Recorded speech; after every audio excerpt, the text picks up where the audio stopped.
وہ شعیب بھائی ایک مشاعرہ تھا اور اس کی صدارت ایک جرنیل فرما رہے تھے.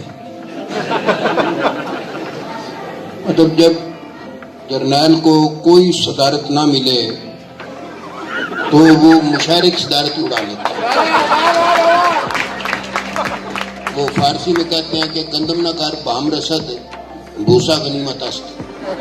گندم نہ ملے تو بھوسا ہی صحیح.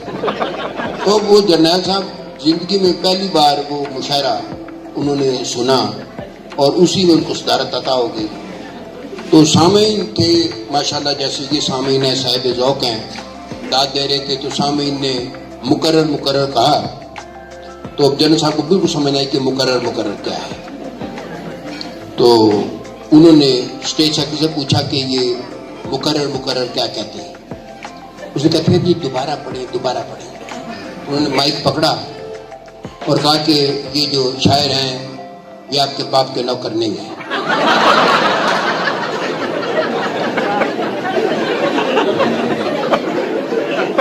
یہ شاعر آپ کے باپ کے نوکر نہیں ہیں. پہلے آپ شعر ایک بار غور سے نہیں سنتے اور پھر تنگ کرنے کے لیے کہتے ہیں مقرر. تو جس نے شعر سننا ہے ایک بار سنے.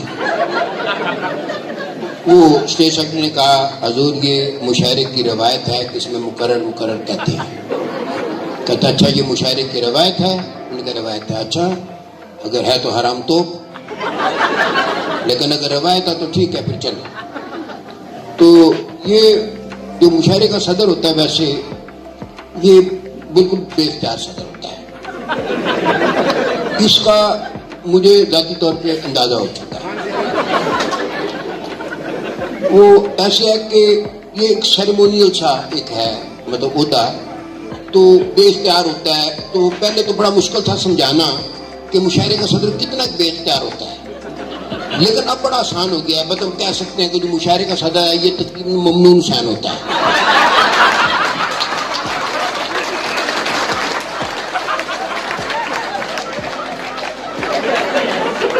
لیکن مشاعرے کا صدر بہرحال اس کو ممنون حسین پہ ایک فوقیت ضرور ہے کہ ممنون حسین کو صرف 23 مارچ اور 14 اگست کو دھوپ لگوائی جاتی ہے، جبکہ مشاعرے کا صدر کوئی 10 12 15 بار جو ہے سال میں یہ صدارت کر لیتا ہے. وہ ایک بار سائیوال میں مشاعرہ تھا تو اور قیت الرجال کا یہ عالم تھا کہ صدارت مجھے مل گئی. اب میں جب صدر کی کرسی پہ بیٹھا تو میرے مزاج تھوڑی سی نہ کہ بندہ کو چوڑا نہیں ہو جاتا، میں تھوڑا سا میری پھونک آ گئی. تو میں نے ادھر ادھر دیکھا تو ایک شاعر جو تھا نا، وہ شاعر بڑا مطلب بے وزن سناتا تھا اور بہت زیادہ سناتا تھا. تو میں نے یہ سوچا، میں نے کہا یار اگر اس نے آج مگر مجھ سے پوچھا نا کہ جناب صدر اجازت ہے، تو میں نے کہا نہیں.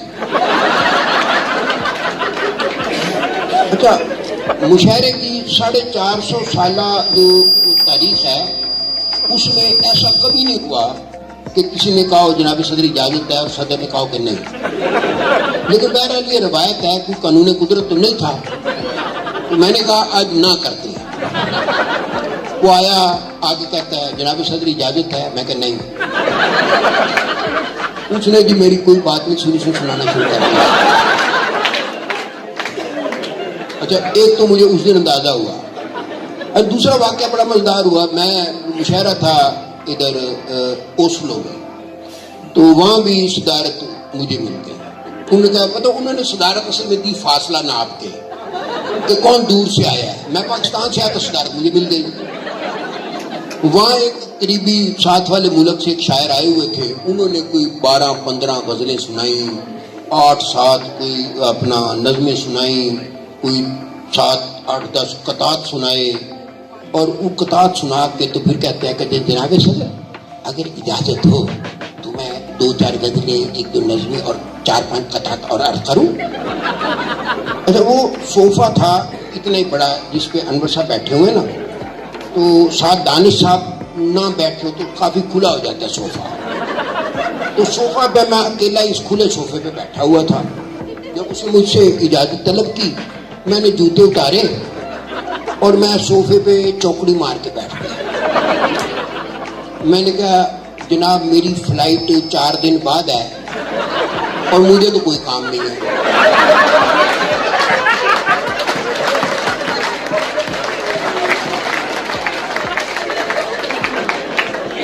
اس نے بھی سنانا شروع کر دیا.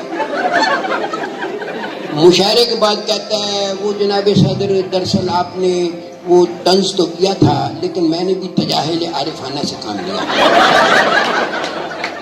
آپ یقین کریں میں نے اپنی پوری زندگی میں تجاہل عارفانہ کا اس سے بہتر استعمال کبھی نہیں سنا. اچھا یہ جو میں نے 2 نظمیں ہیں اور ایک پہلی بات تو یہ کہ ان جو دونوں نظمیں ہیں تازہ نظمیں ہیں اور ان کا عنوان کوئی نہیں تو بس ٹھیک ہے اس کو عنوان کوئی نہیں. آپ بھی سننے کے بعد کہیں گے کہ بہت اچھا کیا اس کو عنوان نہیں رکھا. اور جس طرح وہ فلمیں چلتی تھیں تو ان کے ساتھ لکھا ہوتا ہے کہ اس فلم کے سارے کردار جو ہے وہ فرضی ہیں اور کسی قسم کی مشابہت جو ہے وہ محض اتفاقاً ہوگی. تو اس جو دونوں نظمیں ہیں اس کے کردار بھی فرضی ہیں اور اگر کوئی مشابہت ہے تو وہ محض اتفاقاً ہوگی. یہ ایک پہلی نظم کہ یہ گل ٹھیک ہے پیر کے گھر سے فیض نہ ہو تو فائدہ کی ہے.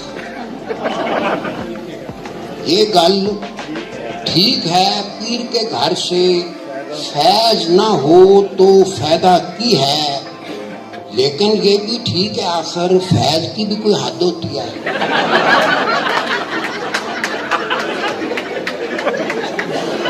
یہ گل ٹھیک ہے پیر کے گھر سے فیض نہ ہو تو فائدہ کی ہے لیکن یہ بھی ٹھیک ہے آخر فیض کی بھی کوئی حد ہوتی ہے. ود سے ود مرید کا حق بس 100 کے پچھوں 25 ہے. ود سے ود مرید کا حق بس 100 کے پچھوں 25 ہے. جڑا پیر کا سارا فیض ولیٹ کے 9-11 ہو جائے سچی پوچھو یہ تو پھر مرید نہیں ہے 420 ہے. اتفاقی دوسری جو ہے وہ نظم بھی اس کو عنوان کو کہ بڑے اوکھے مسئلے کا مشکل سے ہم نے جو ایک حل نکالا. کسان صاحب بڑے اوکھے مسئلے کا مشکل سے ہم نے جو ایک حل نکالا تو اگیوں سے اس حل کے نخرے کے دیکھو تو اگیوں سے اس حل کے نخرے دیکھو لگا پوچھنے ہو کہ وہ لال پیلا نیلا کالا مجھے کیوں نکالا مجھے کیوں نکالا.